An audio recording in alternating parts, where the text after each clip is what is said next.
Okay, so yes, welcome to Soni Irabor Live. And today we are paying tribute to Osibisa, whose music we started at 1:30. And we have the great members. Okay, I think Odumosu is joining us now. We had great members of the band like Mike Odumosu, and there was also Gboyega Adelaja, who was busy gallivanting around the U.S. He's made a lot of confessions. And then, of course, Mike Odumosu is the man that really was with them, played with them. And the fact, the sunshiny music that you heard earlier, he was already with the band that they composed that music, and I think he played the bass in that one. Anyway, right now, we're talking to Miatta Fahnbulleh from Morovia, then Mike Odumosu from UK, London, UK, and Gboyega Adelaja from Lagos, Nigeria. And of course, me, Soni Irabor, I'm your host. I'm glad to be with you. I was with these great people last night, and so we are together again today, this afternoon. So I'm just saying, welcome all of you. I love all of you, and I'm glad that you made it possible for me to host you. So, yes. We'll listen to a bit of Osibisa now before we get to the main people that are going to make us, discuss the power that was Osibisa as an African act, African band, and representing the African, powerhouse, Afro rock they called it, and all of that. Music makes you happy. Hear the music play, feel your body sway. Hear the DJ say, oh, what a big smash, big smash. Dance the body music. Oh, this is Osibisa, and Soni Irabor Live is the show. We have some great names from all over the globe. Mike Odumosu, who was the bassist for Osibisa from London, UK, and Miatta Fahnbulleh, who associated with them. She's a musician in her own right from Monrovia, Liberia. And of course, another associate, Gboyega Adelaja, whom we call General all of the time. He actually really rambunctiously followed them. Gboyega, now what for you? You really went wrong, Sha. You said he even went with them to some other places. So I just want to see how best we can get your voices to reminisce on how best way we can, recall and pay tribute to these great names. Let's start with Mike Odumosu all over again. Mike, can you hear me? Okay. Please, can you at least say a few words so that we can hear? Just say it, please. I've been asked to say a few words. Uh-huh. I've never been given a script, but I will try and say something. Can you hear me loud and clear now? I can hear you. Yes. So go ahead. Oh, you are still expecting me to say something? No, go ahead. You experienced it Osibisa as a bassist, yes. Yes, it was a wonderful time, I must say. Wonderful in the sense that being a young man, creative, ambitious, and wanting also to be part of the movement of promoting Africa, it was an honor and my pleasure to have been part of Osibisa. I will say that the Osibisa concept, which was led by Teddy Osei, was intentional. Intentional in the sense that he knew what he was trying to promote in relationship to the culture of Africa, and being aware that the band was being developed in out of Africa. He was conscious of the idiocies of the European concept of what Africans are all about. And I think he set out to change their narratives. Okay. And in doing that, some of the members of the band were recruited into the based on a similar ideology as well. They wanted to showcase their talent as a black person. Okay. In a purely white environment, and that was done successfully. Okay. I guess you are you on that. Yes, and I'm happy that the way you have encapsulated it really paints the picture the way I wanted it as the host of the show. But I hope that it also paints the message across to Miatta, for example. I'm looking at her face and seeing the pensiveness of it. Teddy say, yes, you broke the news to me. And Gboyega Adelaja. Yes, Miatta. Okay. Yes, so sorry to break that bad news. Yeah. I was in the US when Osibisa broke out. And it was natural. They came at the right time. They did the right thing. They played great music, fusion, African music, party music. And so it was all there at our parties in New York, etc. But I never got to meet them personally until I went to London. Okay. And that was in '77, after Festa. And they didn't go after you then, did they? Secret through confessions. Well, hey, Mike is here, Adelaja is here. I'm always proud to say that if I'm here today, doing what I still love to do, looking like this, it's because of all of those guys. They protected me. They didn't hit on me. I don't know. I mean, maybe others, but none of them hit on me. Not Teddy, not my Tonto, who was like my favorite, but he was fine, But it was still a brother. It was still a brother and sister relationship. Okay. And I thank God that they crossed my path. One of the greatest bands we've ever had, the showmanship. That's what I think took Osibisa by storm. The showmanship on stage, with the percussion and the horn player, etc. It was exciting. And I give them credit. I give them credit for all of us being here. Thank you. Okay, General. I call him General. yeah. But idea. Yes, speak to us. Your encounter with the Osibisa group. Yeah, well, my very first physical encounter was in 1972. If I can remember, nowadays this old syndrome, you forget things easily, but they were playing their very first show in the US. They were coming to America for the first time, and the first show was, whether it was by divine planning or something, was at Howard University, #1 black university in the whole world, Washington DC. They were playing at the Crampton Auditorium, and I must tell you that the Americans, the students, even we Africans, who Nigerians, Sierra Leoneans, Africans that were in the university that came to watch the show, we had never seen anything like that before. But that was the original Osibisa with Teddy Osei, Matonto, Sola Mafio, Lofty Amao, Spartacus R on bass, Robert Bailey on the keyboards, and that was it. And they were fantastic. But they would never seen a show like that.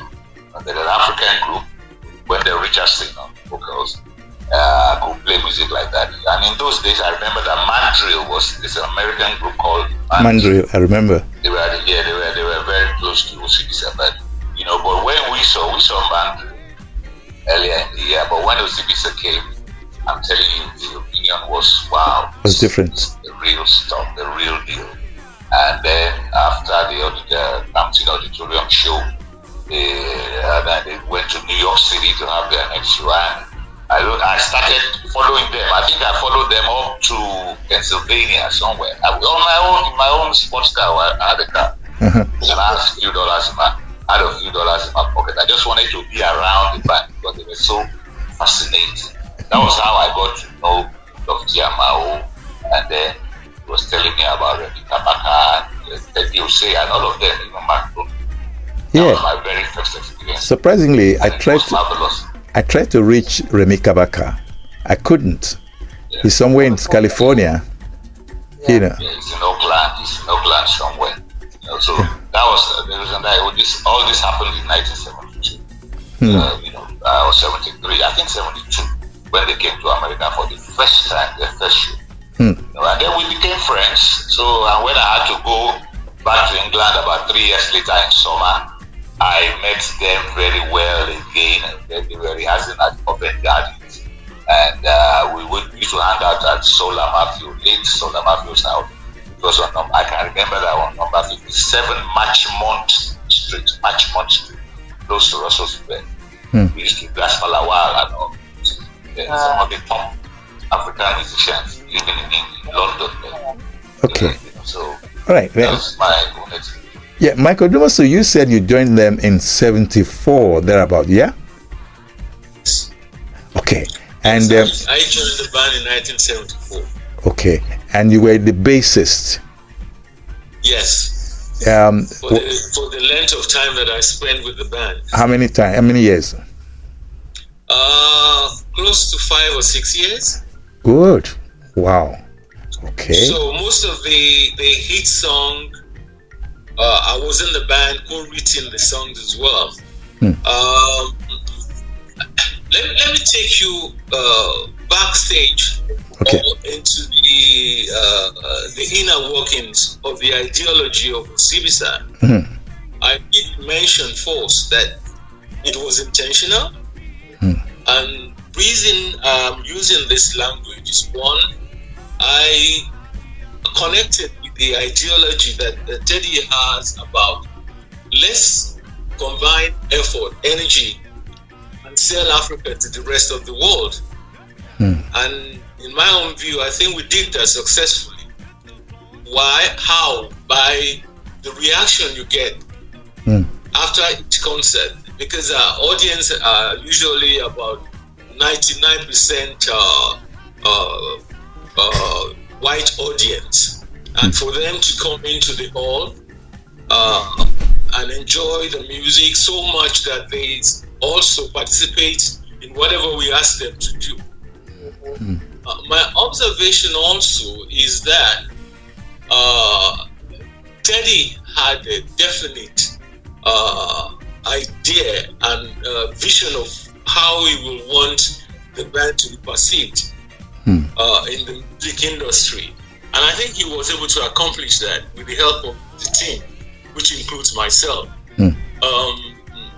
The one will hope that, well, the music will last forever. I trust that some of the upcoming artists from Africa as well will embrace this ideology of representing us well. To actually explain my narratives, you will need to listen carefully to the lyrics of all the songs that was recorded by Osibisa to identify the ideology behind it. For example, the song that we always start the concert with is called The Dawn. And this is early one morning in the heart of Africa. And we going to start this happy vibe from the root of Africa. Then it goes into different ritualistic drama, sound-wise. So it was the magical, it was intentional, and the intention was achieved. And may he so continue. I had a white friend in Germany who said to me, this was in 1989, he said, Osibisa represented the spirit of Africa. And that was a white German, Martin, okay, I remember Luther, but not Martin. Luther, Luther. That was the way he called his name. And when he said that, he said he listened to Osibisa because Osibisa conjured a picturesque value of him seeing Africans and the drums. And I scowled at him because, you know, they would come and be telling you how they jump from tree to tree, you know, but he didn't say that, you know. So I scowled at him because I would have punched him in the face. But then, as you were saying this and mentioning the thorn, I now remember that, yes, anytime Osibisa played, the average white man, sorry, I'm sounding so racial about it, not racist, they have a kind of picturesque value of the African, the power behind the drums, the power behind the lyrics and the rhythm, which was also so pulsating. So I'm going to play a song here, Pata Pata, which was made popular by Miriam Makeba, and of course further made popular by Osibisa.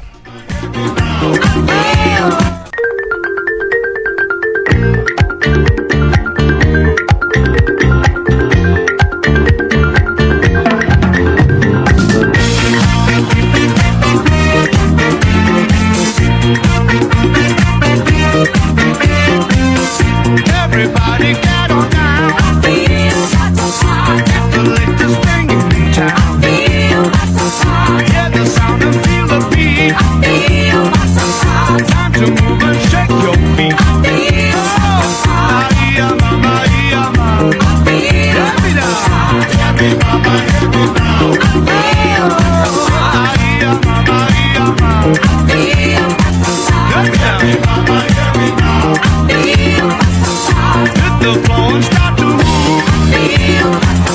Let the rhythm be the groove. Clap your hands and sing along.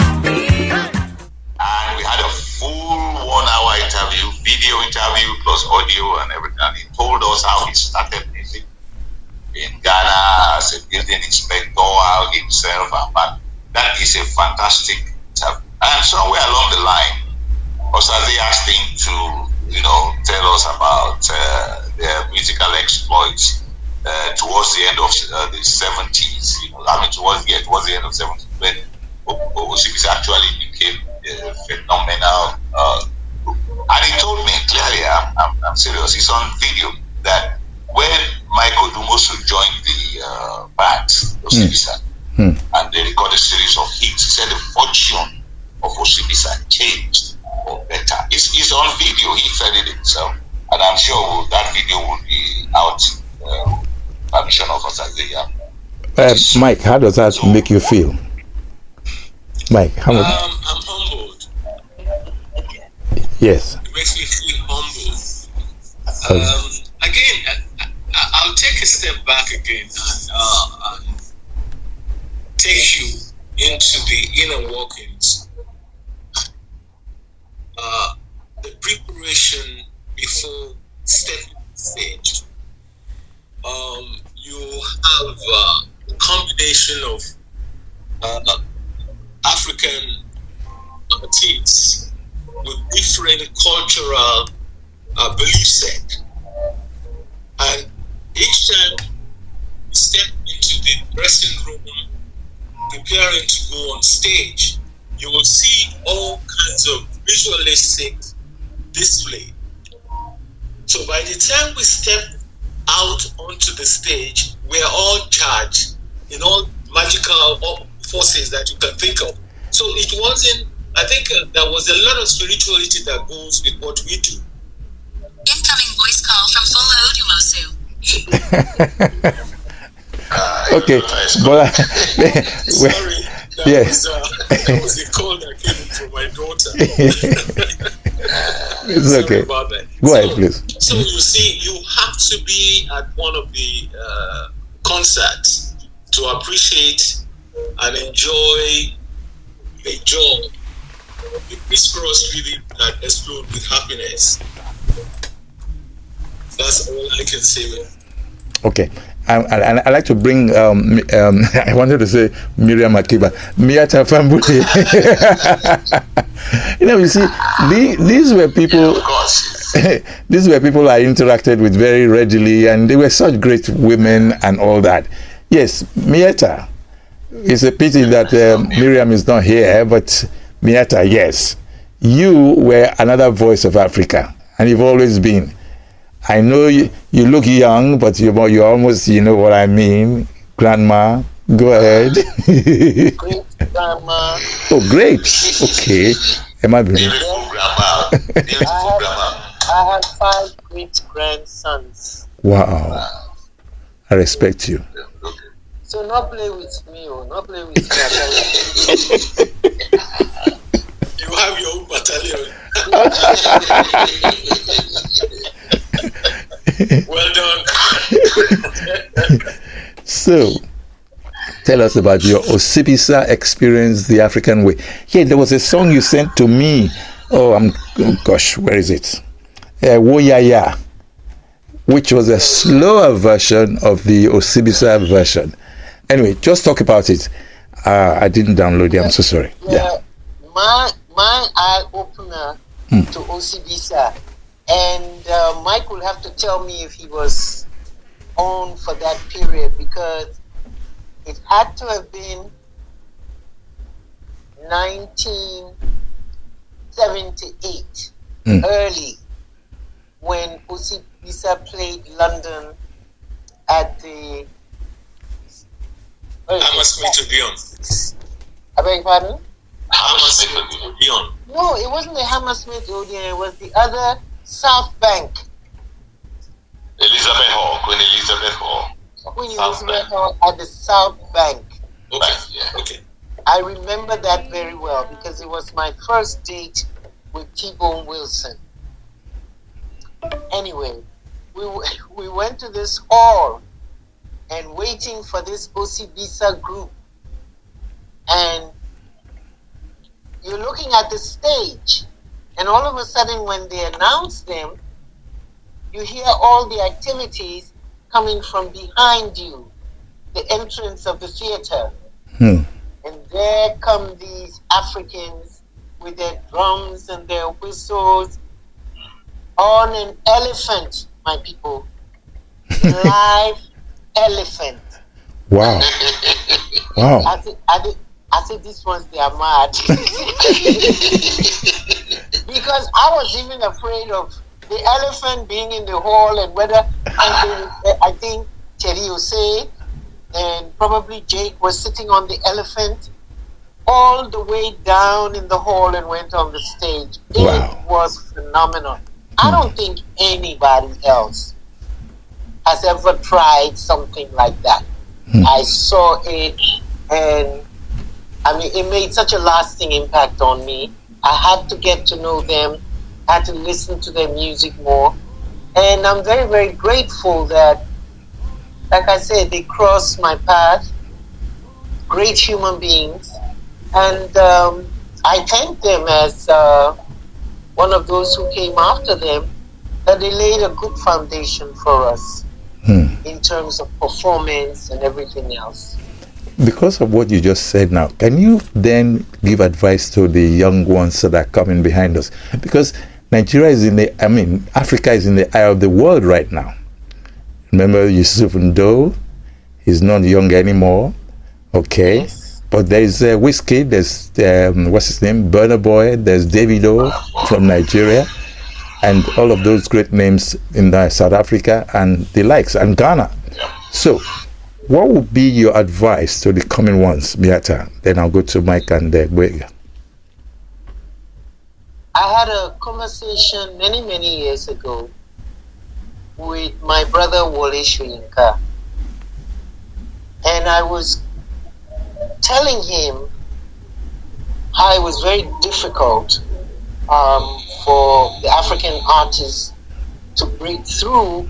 My experience was, you got to do some more, cheerful, you got to do some more. You can't be singing about justice and peace and all of that. And he said the African artist doesn't have the luxury to just be singing jolly, jolly, jolly songs.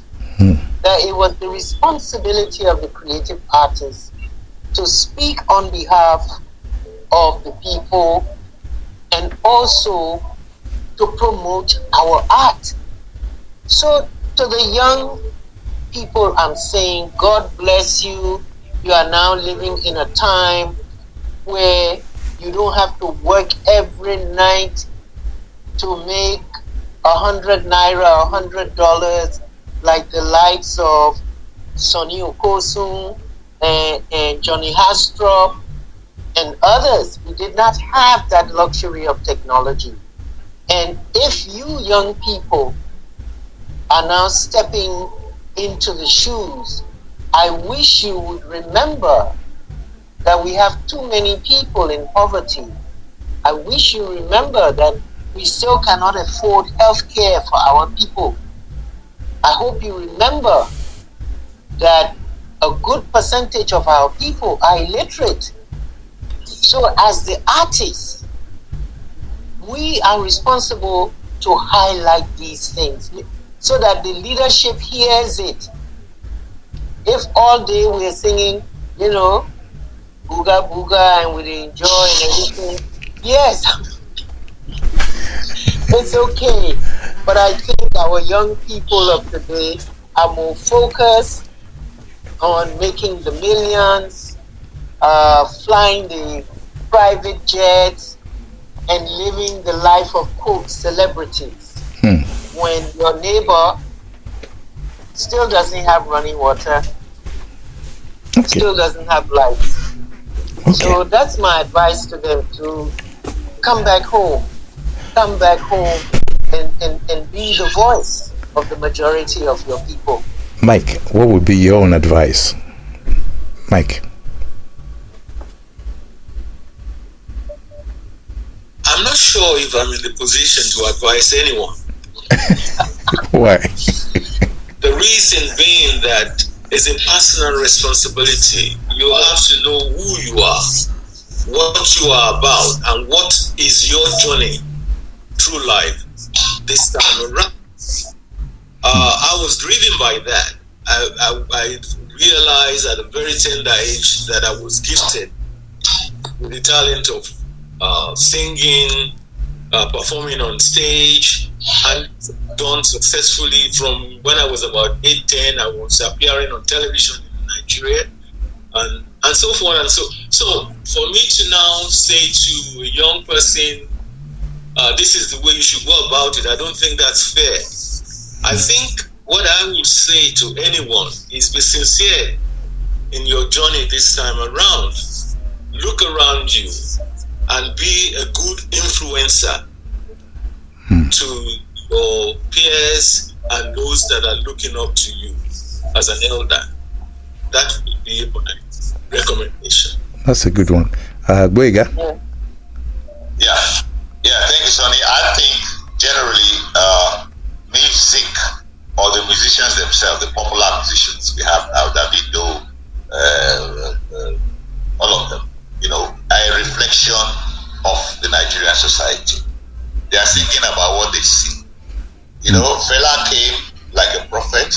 He sang to us. He gave us all kinds of messages because he was 100% involved in his music. It wasn't money. He didn't put the cart before the horse. He played music. The Beatles did the same thing. They were not playing because they were not making. Even Masekela, my music mentor, did the same thing. He wasn't playing for money. He had a message, a clear message in his music. So I believe the young generation musicians we have today, Burna Boy, even there is one that is called Portable or something. You can imagine the kind of diarrhea that's coming from Portable. I mean, what is the society going to learn from that? And Miatta was right when she said, you know, they should remember that, you know, there are a lot of poor people suffering. I don't want to talk about politicians. It's not about business. I mean, or judicial system or police or whatever. I'm thinking more about the people. They don't have homes. They don't have good hospitals. They don't have good schools for the children. Bad roads. I know how much I've spent to fix my shop absorber where I live. You know, in Shabote, we're going to fix my car. Things like that. Public transportation. So all these young musicians should sing about all these things, not just bumper to bumper, giving up all the kind of practice. They are making money, of course. I mean, and then look at what they represent. They want to be like the Americans. They want their money. They ride in private jets, smoke cigars, And that is not our culture. That is not that's not African culture. I've never seen any of these hip hop Afrobeat artists that has gone into the museum, that has gone to where people are suffering. Maybe a few of them, or that have written songs that can make even the government themselves to think. Like Bob Marley did. People not to, to carry everybody along, so that at the end of the day, we'll say, it's all ending in praise. That's the only thing I have against all this. But we build the foundation for them. Where were they when PMAN started? Where were they when PMAN started? When we went to Mississippi, when people didn't regard musicians. Those days, in the early 80s, Gboyega, Mr. Naisi and Soni Irabor, yes, they are gone now, but we were the ones that went to legislate Performing Musician Association of Nigeria. I was the secretary. I don't like to boast, but I think some of these are our new artists that are making billions of dollars. They need to be schooled. Money is okay to have money and do whatever I want to do, but please, they should help more of poor people. I even spend that money not to be buying exotic cars. You go and buy exotic cars. Lamborghini. Which Nigerian road do you want to drive it on? You want to drive it inside pothole now or something? So we need to change a lot of things. We are educated, to be honest with you. We are enlightened people, and we are old. But that's the way we are thinking. Also, maybe some of the struggle or the knowledge. Right. So now, that's all I have to say, my brother Soni. Thank you. That's my take. Now back to Osibisa. What will be your message, your tribute, as it were, to Teddy Osei? Apparently, he was the founder of the band, it appears, from the way Mike Odumosu was talking. So, Mike, starting with you. We have less than 3 minutes to go. So, short and sharp. Mike Odumosu. Yes. I think Teddy will continuously be remembered. And not for him as Teddy Osei, but for his contribution and the legacy he's leaving behind. And I trust that the younger ones, the younger musicians, will take a note from his life as an artist in promoting happiness and follow suit. That's all I can say. Thank you. Miatta? Teddy, darling, thank you for your contributions. Thank you for making Africa proud. And may you rest in perfect peace. Amen. Amen. Amen. Amen. General Gboyega Adelaja, you give the last word. May God bless Teddy's soul, and may God fortify his loved ones and all of us whose path he crossed. May God fortify us at this period, and may his beautiful artistic soul rest in perfect peace. Amen. Okay, we're going to start play Woyaya as a going song, because we don't know what tomorrow has for us, but of course we also know the best we can do for ourselves is to make sure that it works. Okay, thank you all, and God bless you for being part of this whole show. And I'm sorry about the rough edges that started, but let's hear the Woyaya. Heaven knows where we are going, but we know we will get there.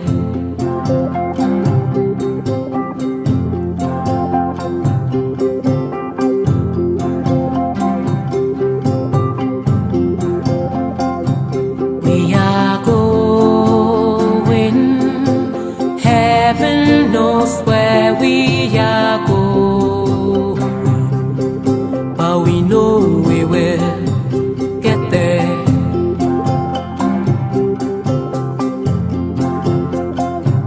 We are going, heaven knows where we are going, but we know we will